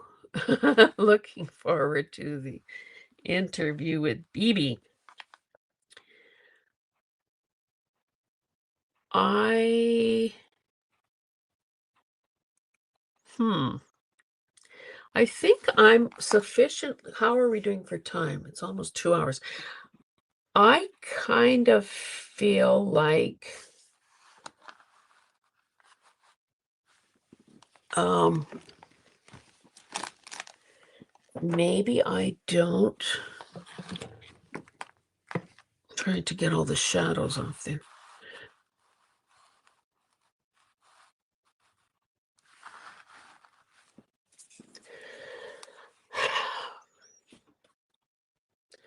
The tree canopy, I think, is pretty nice. However, maybe a spot or two of something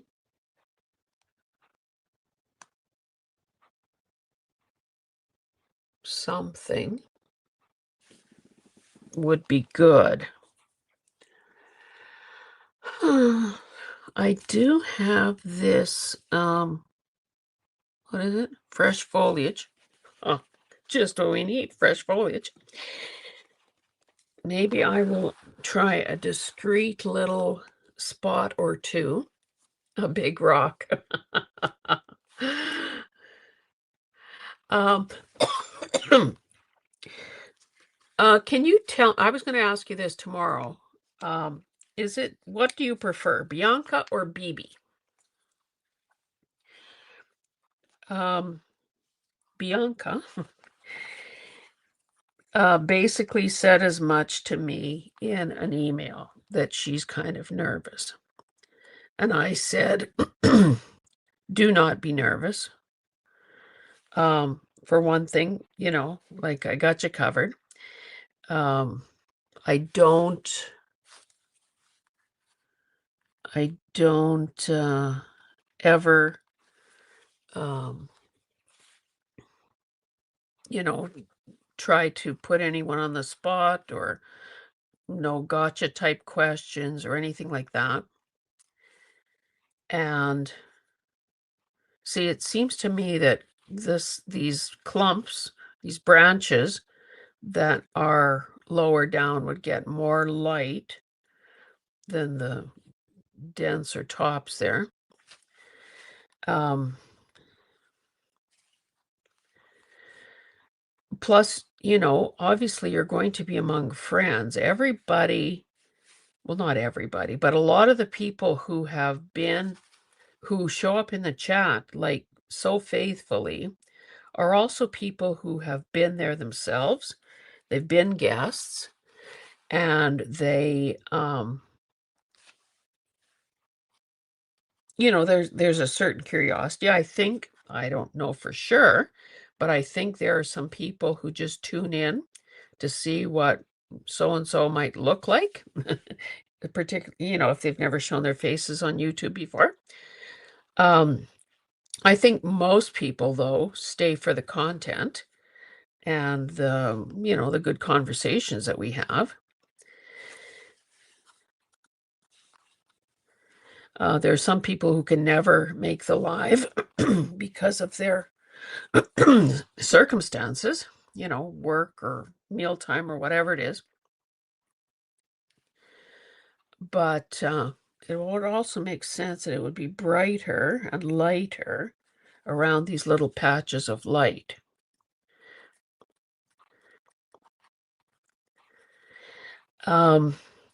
Anyway, so, you're among friends is what I'm trying to say. So people are going to be rooting for you. Sometimes when people have, revealed something that was maybe a little bit shocking or sad or brought us to tears, um, the love and the outpouring that happens, honestly, is just unbelievable. So, you don't have to worry about. And Teresa is obviously gone. Between Teresa and Carol as moderators, if anyone were ever to try to be in any way critical, mean, stupid, they'd get punted so fast that their heads would spin. And that's why I always share a graphic ahead of time so that you can also invite the people who are nearest and dearest to you to be there as sort of a cheering section and I'd call it a posse sometimes, but maybe posse maybe posse is the image we want. Cheering section, cheering squad, cheerleader squad, cheerleaders. That's what I'm trying to say.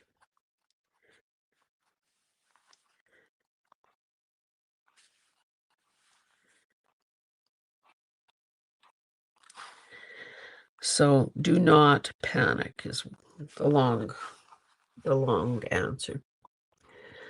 They are the best mods.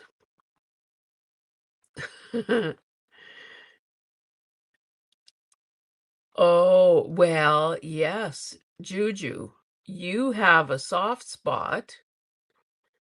Okay, let me just see what's happening in the chat. You have a soft spot for Kim, because honestly, that's how you and I first met, through Kim's what did she call it? Happy Mail movement. Where did I put my mouse? Oh, right there. Okay, funny you should ask that. I used to hate my name, but then my YouTube family started referring to me by it, and I grew to really like it after that, and now I wouldn't have it any other way. Okay. Well, I can identify with that. Hazel is really an old name, and for the longest time, I was saying that the only Hazels you would ever encounter are in the obituaries. And friends like Carol would say, "Oh, no, not that. It's a classic. It's coming back, blah, blah, blah." Apparently, it was on the short list for her latest granddaughter. I got beat out by Wendy, just saying. Anyway, who was I talking to? Oh, I was talking to a fellow marriage commissioner who happens to be a teacher in a town over. Her daughter's name is Hazel. And she said that in her school, probably elementary school, there are 3 Hazels. So like, hey, I guess we're taking over the world. Libby is saying, no need to be nervous. Hazel makes it so easy. It's just like a conversation with a good friend. Well, bless your heart, because that's what I'm always going for. Oh, Blanca. Blanca. Now, I better not keep saying that because I don't want to make a faux pas tomorrow. Bianca, yeah. Bianca sounds kind of exotic to me. And it's funny, like when people are considering baby names, or now because pet names are so human, when you have a list of suggestions or people are throwing out names, well, what about so and so? What about so and so? Honestly, do you find that you make associations based on somebody that you knew by that name in a previous life? Maybe it was a class, maybe it was a co-worker, and if that person was a real, I don't want to say shithead, but honestly, shithead, that it turns you off a particular name for the rest of your life. Maybe they were dumb or mean or just a troublemaker or something. And or whatever, unpleasant quality you might, whatever, yeah, because we probably all find different things about others annoying. So, yeah. So when my daughter was considering names, for her French bulldog. First of all, I thought she should pick a Ukrainian name. And we brainstormed some Ukrainian names, but I don't know, maybe she thought, I don't know, for whatever reason, she glommed on to Gertie, and of course, Gertie it is, and I've grown to, love the dog, love the name. But like Gertie seems like such an old-fashioned name to me, maybe even older than Hazel. But again, if you have happy associations or fond memories of a particular name, then you gravitate to a name. If the memories are not pleasant, you avoid the name. Whoops. You're turned off by the name. I think I'd better try to wind this thing up. I got journals to make, people, and videos to make.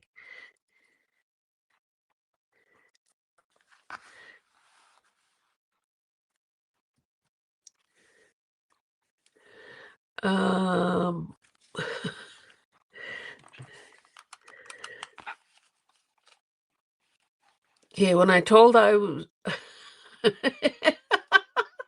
oh, bless you. When I told my this is Bianca. When I told my hubby, I was invited to do an interview with you, I told him she's the Oprah of the crafting community. uh,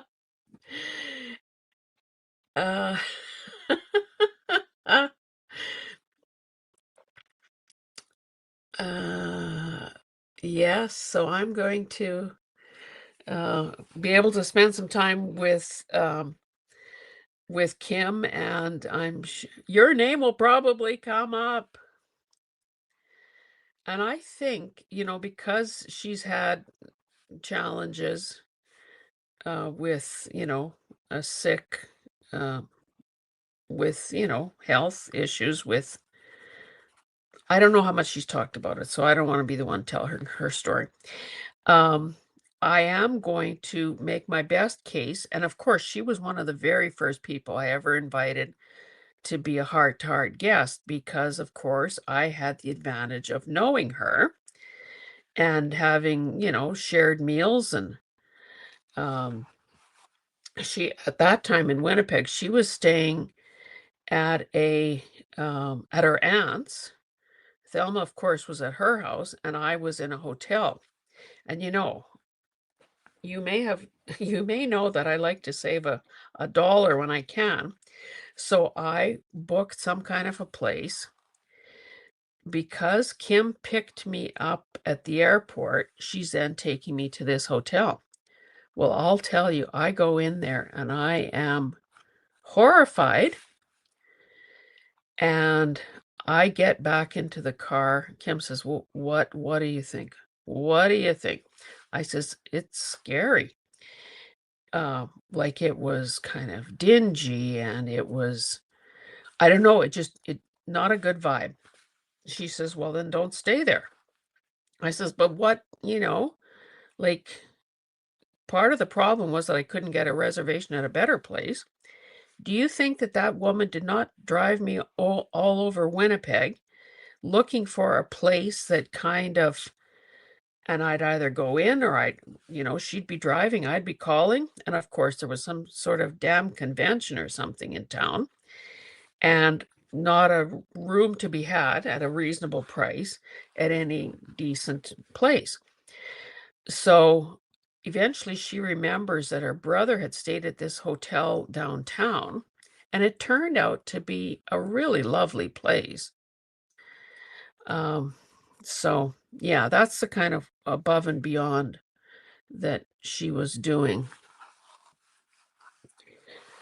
Okay, guys, I'm going to have to figure out when to stop because, I said don't paint every leaf, but you can see that that's what could pretty soon happen here. Bianca, one other thing to note is that some people in this circle call me Barbara Walters. So, I was enamored with Oprah, just like I think so much of the population was. And of course, she was such a larger than life presence on TV, on daytime TV. And so much of what she said resonated. Like, I know there was a time when I would start conversations with Oprah and I think, and then, I'd share whatever the wisdom was. But honestly, the other day I started thinking about her. Do you realize how many, well, she made millionaires out of many people through her book club by, focusing on particular books. And of course, we all went out and bought the books. But also the people who ended up with spin-off shows because she endorsed them and because they got TV deals and whatever. How many of those people have turned out to be a little bit scary? Like wrote off Dr. Phil ages ago. Dr. Oz, that was, I think, even the first guy that I thought, this guy is nuts. And then what about Deepak Chopra? I just heard that he had something to do with the Epstein thing. So, I guess it maybe the moral of the story is we shouldn't be putting anybody on pedestals because, whoops, that's my flashlight saying the battery needs charging. So it's like a strobe light. Okay, maybe that's the clue to. So anyway, I guess, obviously Oprah did a lot of good in her day. And I'm sure there are people that like all those men I just talked about.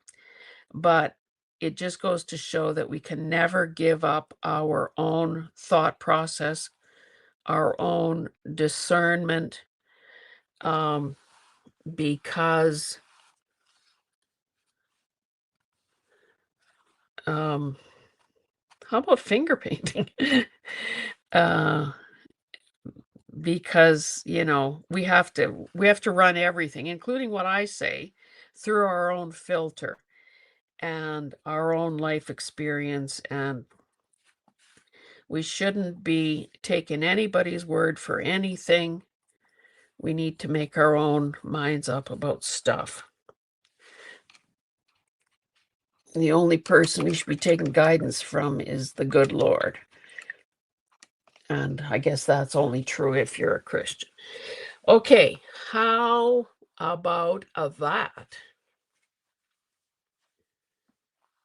I am gobsmacked. I wish I would have taken a picture of this thing before I started.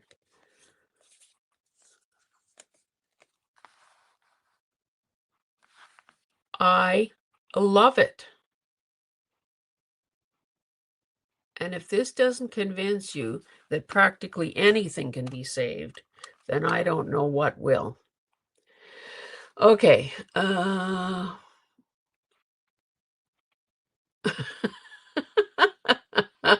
Juju.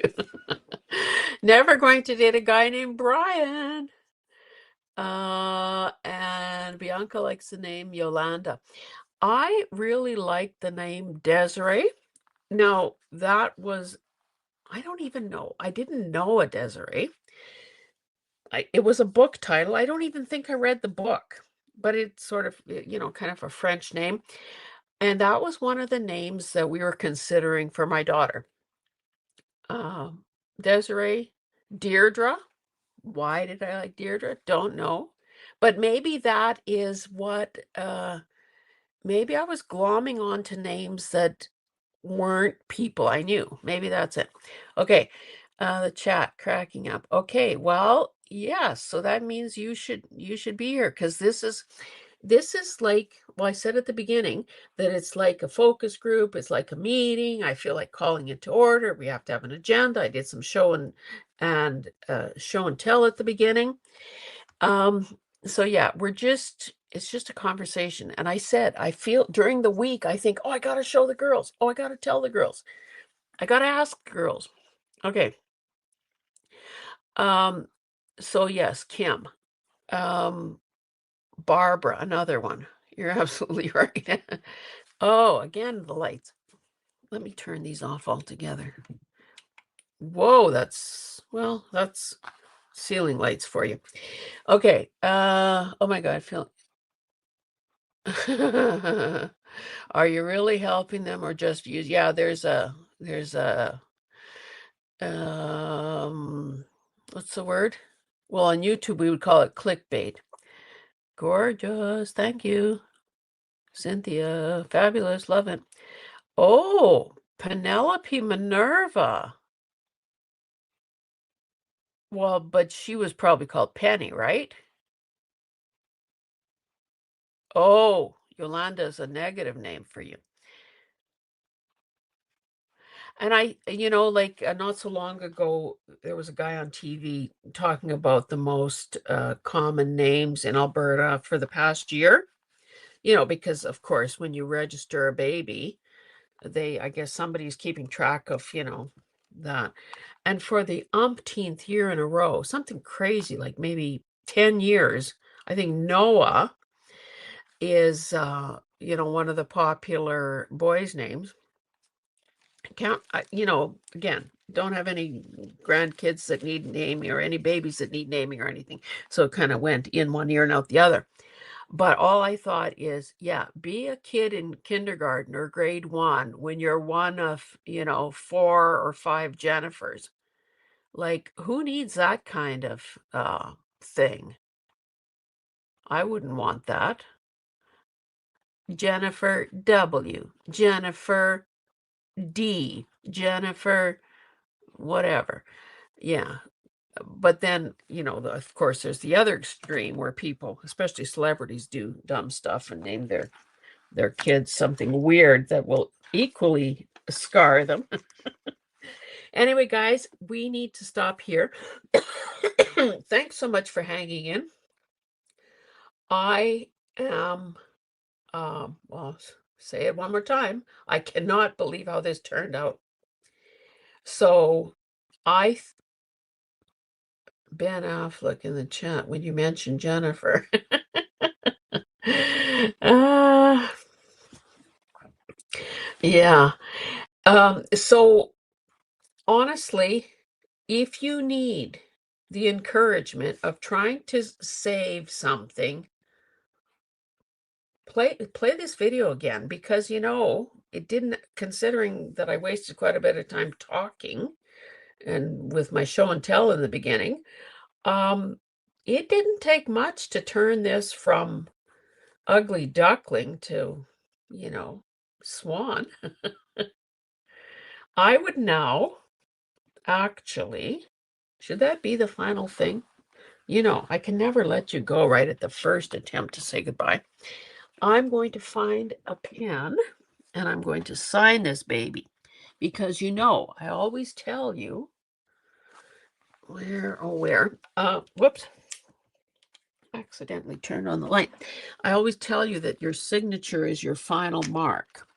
So I have these micron pens, and of course they come and have different widths. So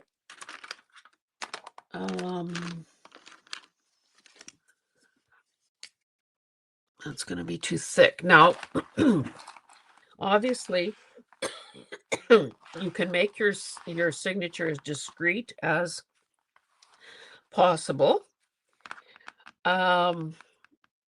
So in this case, it could be a fine line. Now, typically I think people would sign here. I have signed everywhere.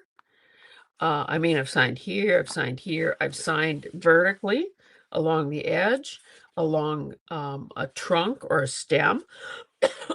It just depends on the piece. But because we have this area here, I think I will sign here. I'm going to choose something fairly fine because the piece itself is quite small. I don't know, this is maybe an 8 by 10. Let's see what an 08 would be like. That's a bit, that is probably a bit too thick. I think I can do that. So the signature will serve to establish my ownership of this work, but it will also add another final line. So let's just, and I'm going to go up a bit because this is masonite. And I don't know what happened. I didn't show you this corner, but look at something happened here. Oh, maybe it's just tissue that turned up. Maybe that's the raw masonite there. I should do something about that, I think. Anyway, if I wanted to take this to get it professionally framed, I should leave a bit of a lip around the edge for it to sit into the frame. So I'm going to go up a bit and I'm just going to go for it. And of course, this is not how I normally, this isn't how I would sign a check or whatever, but it is how I do that. So, I mean, part of it is hidden, part of it is exposed. So official. And I suppose, thanks, Cynthia. You know what? I just might turn this into a digital. And those of you that saw the transformation, maybe I'll find a way to date the back. You know, I got mixed feelings about that, but I will follow your advice. This is going to be rough, but I know that when I was taking art classes, there was kind of two schools of thought about that. And in the beginning, I was dating things. So I don't know. Yeah, I like it. Let me ponder how best to make this available. You know, maybe it could be a digital, you know, for sale for a little bit of money. Maybe it could be a prize for, you know, just a secondary prize for something or other. I don't know. I need to think about that. Anyway, we are going to be here again tomorrow at 5 p.m. Mountain as we talk to Blanca. No, as we talk to Bianca. Uh, so thanks so much for being here, guys. We shall see you. And you know, I said what we're doing next week. So if you want to do a paint with paper craft along, then pick your reference material and gather up some pages that you're going to need for it, so that you can work alongside me. Okay, guys, see you. Goodbye.